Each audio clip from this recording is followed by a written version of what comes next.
Hello বন্ধুরা, দেখো আজকে আমরা সবাই মিলে পাথারে গেছি ঘুরতে।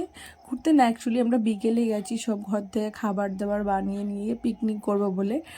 অ্যাকচুয়ালি বিকেলবেলা এটা কোনো পিকনিক নয়, এমনি ইচ্ছে হলো যে আমরা একটু পাথারে গিয়ে খাবার দাবার করব, বসবো, একটু এনজয় করব। তো আমরা সবাই মিলে গেছি। এখানে মা আর কাকিমা, আমাদের পুচু, আমার যা, আর এখানে ননদ আছে, আমার বড় আছে। আমার বরের আজকে ছুটি, তো আমরা তাই সবাই মিলে গেছি। তারপর এখানে সবাই বসে এখান থেকে বাদাম নিয়ে গেছিলো, ঘর থেকে বাদাম পাঁপড় ওই সব খাওয়া হয়ে গেল।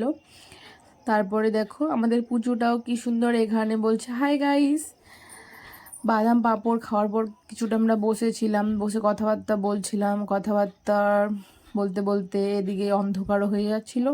তারপর আমাদের খাওয়া দাওয়া পর্ব শুরু করলাম। আমার একটু খিদে ছিল না, তারপর আমার বর বলছে খাও খাও।